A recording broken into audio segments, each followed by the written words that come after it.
Seat साहब, आप तो अवॉइड करना चाहते हैं पॉलिटिकल मैस से, लेकिन आपके व्यूवर्स जो हैं वो आपको पॉलिटिक्स में ही घसीटते रहेंगे। कराची से अली, बहुत इंटरेस्टिंग क्वेश्चन है इनका, शामिल करते हैं। इमरान खान बहुत ही ज़्यादा पॉपुलर है पाकिस्तान में भी, और ओवरसीज़ पाकिस्तानी खुसूसी तौर पर इमरान खान से बहुत प्यार करते हैं। पाकिस्तान की इकॉनमी की जो हालात है वो बहुत बुरी है, और नेक्स्ट ईयर हमें अच्छे खासे पैसे देने हैं और काफ़ी मुश्किल टास्क है पैसे इकट्ठे करना। अगर इमरान खान को लेके आते हैं और इमरान खान से कहते हैं कि ठीक है, डील कर लेते हैं कि तुम इकॉनमी को स्टेबल कर लो और हम जो है वो आपके साथ कर लेते हैं मुकमुका जो भी है। इमरान खान की स्पेशलिटी ये है कि वो काफ़ी अच्छे इस तरह के काम कर लेते हैं, तो वो पाकिस्तानी इकॉनमी को स्टेबल कर सकते हैं अगर उनको बिल्कुल फ्री हैंड दिया जाए और वो ओवरसीज़ पाकिस्तानियों को पाकिस्तान में इन्वेस्टमेंट के लिए कहें, तो ये पॉसिबल हो सकता है। क्या हुकूमत अपनी कुर्बानी देकर ये काम कर सकती है पाकिस्तान के लिए, पाकिस्तान की इकॉनमी के लिए और पाकिस्तान की स्टेबिलिटी के लिए? वाह जी वाह। मेरा ख्याल है आप भूल ही गए कि जब इमरान खान साहब प्राइम मिनिस्टर थे तो इकॉनमी का क्या हाल था, कितने पैसे वो लेके आए, कितनी दफ़ा खान साहब ने उनको कहा कि पैसे लाएं इन्वेस्टमेंट करें।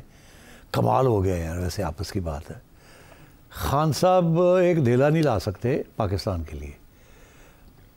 खान साहब अपने चैरिटी अस्पताल के लिए पैसे इकट्ठे कर लिए थे, मगर चैरिटी अस्पताल के लिए $1 मिलियन $2 मिलियन इकट्ठा करना और पाकिस्तान के लिए $2 बिलियन इकट्ठा करना बड़ा फ़र्क है ना यार।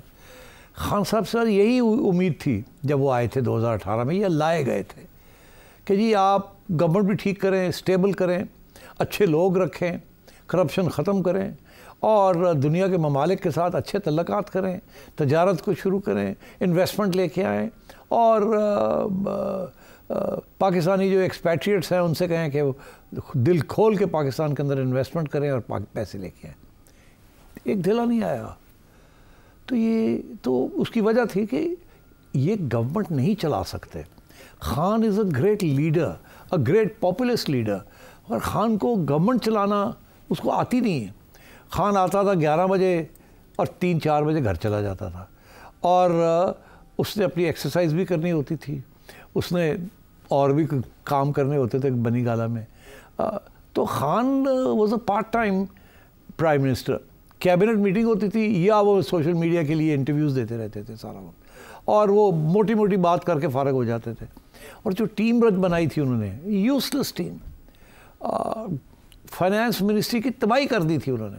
कभी असद उमर साहब आ रहे हैं, कभी हफीज़ आ रहे हैं, कभी शौकत आ रहे हैं, कभी कोई और आ रहा है। There was no end to it. He had no idea. He is clueless about economics and finance and management. Great cricketer, but यार give me a break.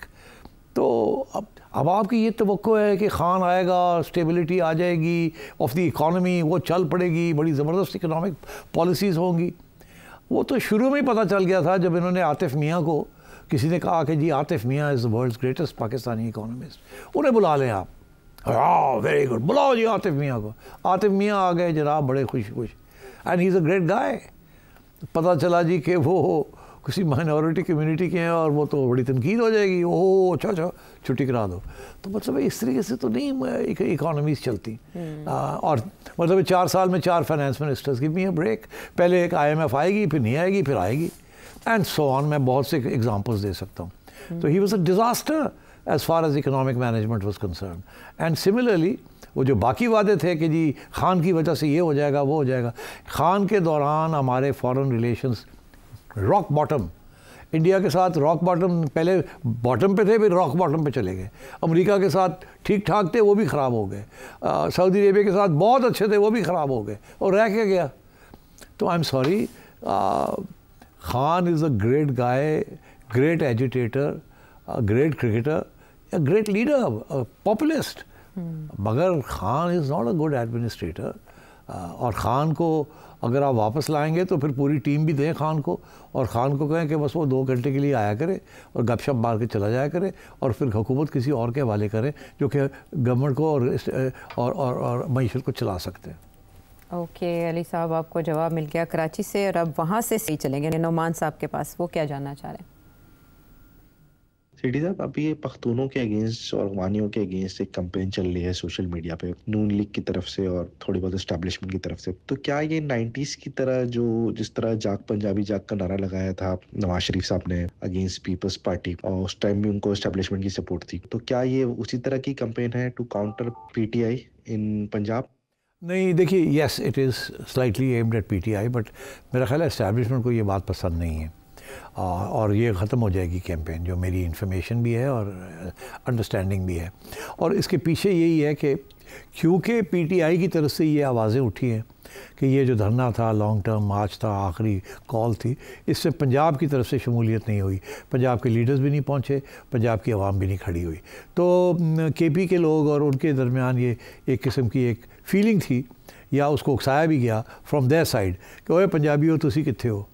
तो इसलिए फिर मेरा ख्याल है काउंटर करने के लिए उसको, यहाँ भी कुछ लोग जो हैं उन्होंने कहा जी पंजाब जाग पंजाब, देखो ये आपको गालियाँ दे रहे हैं, तुम भी जैसे ये गैरतमंद है तुम भी गैरतमंद खड़े हो जाओ, एंड सो ऑन। मेरा ख्याल है ये इट्स नॉट गुड। वो भी बात गलत थी और ये भी बात गलत है, और ये मेरा ख्याल है कि इस्टेब्लिशमेंट में इशारा यहाँ कर दिया है कुछ लोगों को, जो कि इस बात को आगे बढ़ाना चाह रहे थे कि ये पंजाब और पठान वाली बात ख़त्म की जाए फौरी तौर पे। Don't forget 70% or 60% of the Pakistani army and armed forces are Punjabi and 30 to 35% are Pashtun. And इससे ज़्यादा डिवाइसिव और ख़तरनाक कोई बहस या बयानिया नहीं हो सकता।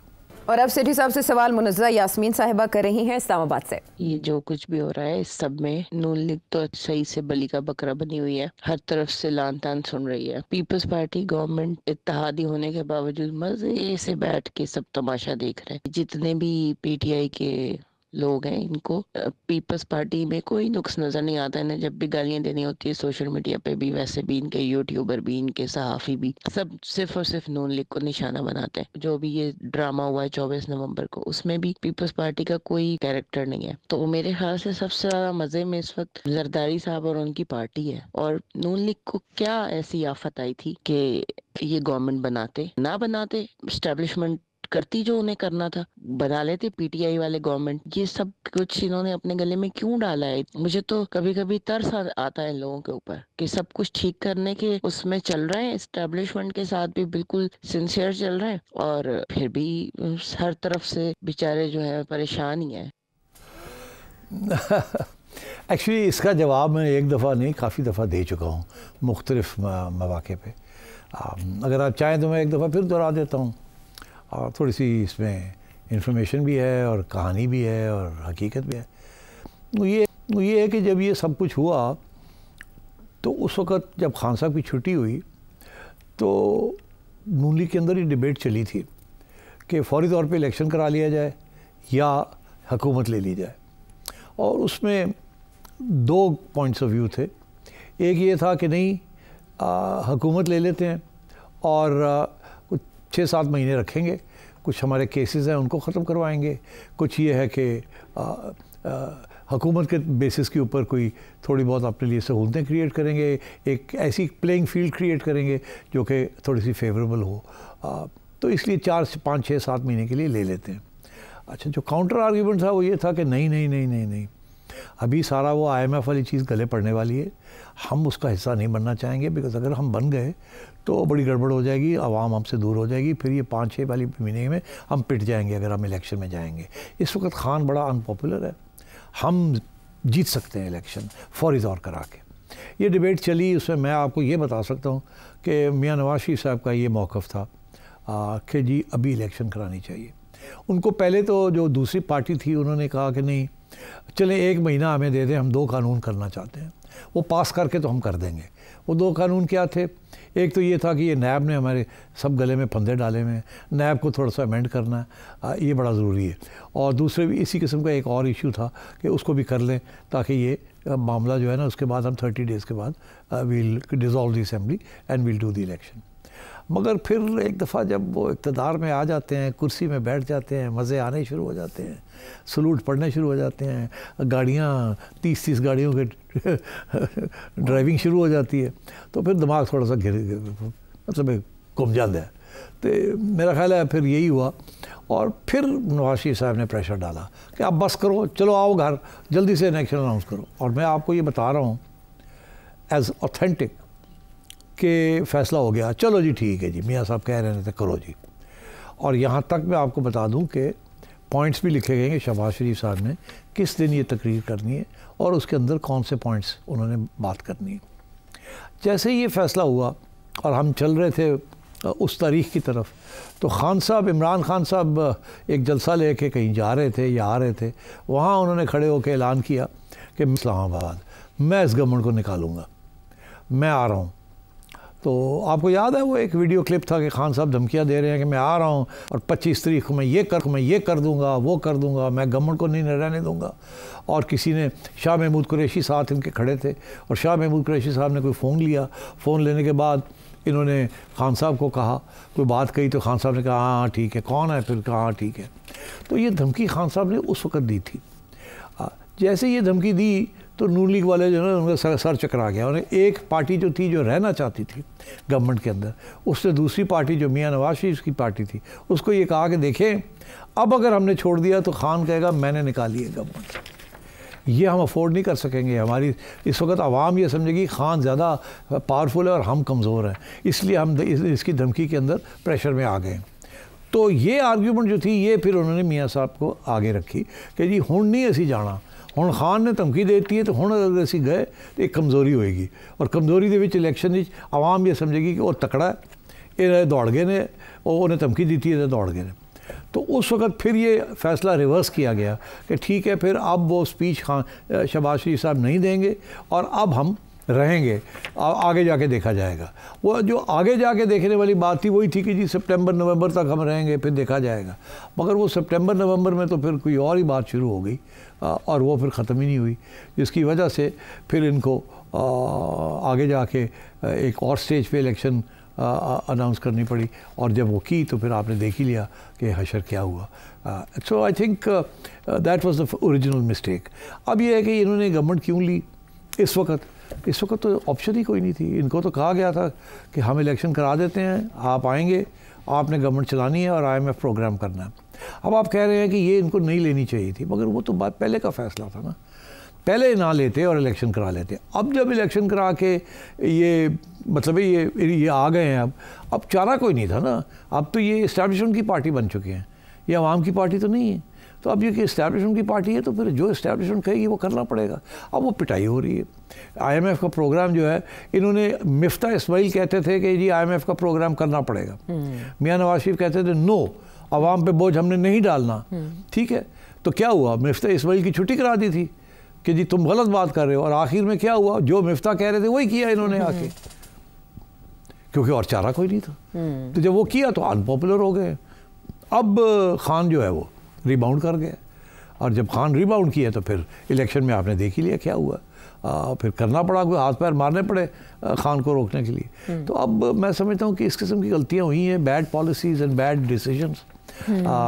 मगर अभी भी मैं ये कहूँगा कि नून लीग के अंदर मियाँ नवाज शरीफ के साथ 2-3 और लोग भी थे जो उनकी हमायत कर रहे थे, मगर मियाँ नवाज शरीफ साहब के ऊपर बाकी पार्टी से बड़ा प्रेशर था, बड़ा शौक़ था उनको कि हमने बैठना है, अब केसेस ख़त्म कराने हैं और ख़ान को नॉकआउट करना है, इस्टेब्लिशमेंट के साथ मिल के करना है, उनके ख़िलाफ़ नहीं जा सकते। और अब तो हमने कुछ जो नॉमिनेशन की है आर्मी चीफ़ की, उसमें भी हमें कोई ऐसा आर्मी चीफ़ जनरल मिल गया है जिसके प्रॉब्लम्स हैं विद नवाज शरीफ के दुश्मनों के साथ। तो इसलिए बेहतर यही है कि इससे बेहतर अपॉर्चुनिटी नहीं हो सकती। मगर वो ठीक है, आपने कर लिया, आप बैठे हुए हैं, मेरा ख्याल अभी आप जा भी कहीं नहीं रहे। मगर बात ये है कि जब आप आवाम के पास जाएंगे फिर आपको पता चलेगा कि कितनी बड़ी कीमत आपने अदा की है। ये शेख साहब, आपने इमरान खान की सऊदी अरब और बरतानिया में जलावतनी के बारे में तो तबसरा किया। मैं आपसे ये जानना चाहता हूँ कि क्या मुस्तकबिल करीब में इमरान खान अमेरिका में जलावतनी इख्तियार कर सकते हैं? दो हिस्से इसके। एक ये कि क्या उनको मौका मिलेगा यहाँ से बाहर जाने का कि नहीं, और इनफैक्ट 3 हो गए। दूसरा ये कि क्या वो अगर मिलेगा तो कहाँ जाना चाहेंगे, और तीसरा ये कि क्या वो जाना भी चाहेंगे या नहीं जाना चाहेंगे। अमेरिका जाएंगे? मैं समझता हूँ कि ये बात ही नहीं होगी कि आप इस मुल्क से बाहर चले जाएं। पहली बात, ऐसी उसको ऑफ़र नहीं होगी। दूसरी ये कि अगर ऑफ़र होती भी है तो वो सऊदी अरेबिया की होगी, अमेरिका की कभी भी नहीं हो सकती, यूके की कभी भी नहीं हो सकती। ये उस मुल्क की होगी जहाँ उनको ढक के रखा जाएगा, यह ज़ुबान बंद करके रखी जाएगी। और तीसरी ये कि अगर ऑफ़र होती भी है तो खान नहीं जाएगा। खान को आप ज़बरदस्ती उठा के जहाज़ में डाल दें वो और बात है, मगर खान को अगर जिस तरीके से मियाँ साहब गए थे एक अंडरस्टैंडिंग के तहत, वो नहीं होगी। खान नहीं जाएगा, खान यहीं रहेगा, खान लड़ेगा। और जब तक खान के साथ कोई मुकमका नहीं होता जिसके साथ खान को ये एश्योरेंस हो कि जल्दी इलेक्शन, एक नए फ्री एंड फेयर इलेक्शन होंगे, उस वक्त तक खान पीछा नहीं छोड़ेगा। He'll carry on. अब वो कैरी ऑन जो है वो क्या आवाम उसका साथ देगी नहीं देगी, किस हद तक देगी किस हद तक नहीं देगी। देखिए, अगर वो चाहेंगे ना कि जी प्रोटेस्ट के ज़रिए वो अपने डिमांड्स मनवा लें तो वो तो फेल हो गए। तो अब यही है कि जी आप कोई मुज़ाकरात करें, और कोई जब 4 साल पड़े हैं अभी, तो अगर आपको 3 साल के बाद इलेक्शन मिल जाती है, आई वुड टेक इट। लड़ते रहें मगर come to terms with it. और कुछ अगर मुकम्मल करनी है तो यार go for a free and fair election as far as possible, ताकि आपको वापस आने का एक मौका मिल जाए। और अगेन आप ने अपनी सारी कंस्टिट्यूंसी को ये कहा है कि जी हम तो एंटी आर्मी हैं। एक्चुअली ये जो सारे बाहर खड़े हैं ना, ये कल ये फ़ौज के सरबराह जो है खान को जब भी डाल लें तो ये सारे के सारे हार लेके इन्हीं लोगों को हार डालेंगे। तो ये this is not a revolution, this is not an anti establishment movement, this is against one man जिसको खान नहीं चाहते थे। खान को कोई और चीफ देते थे तो खान आज ये बातें ना कर रहे होते।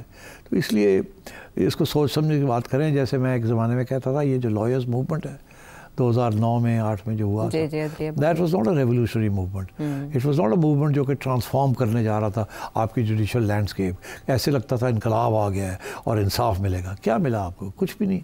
वो एक ट्रांजिशन थी। It was not a transformation, it was a transition. इसीलिए खान जो है इज़ नॉट अ रेवोल्यूशनरी। ना ही पाकिस्तान की जो आवाम है they are anti army, they may be anti certain policies of the army's leadership, but they're not anti-army, and because army families and army welfare is a huge enterprise, and it's getting bigger and bigger. वो शरियार अफरीदी साहब PTI के रहनुमा एक मौके पर कह चुके हैं कि आर्मी चीफ कौम का बाप होता है, तो ये स्टेटमेंट सबको याद है।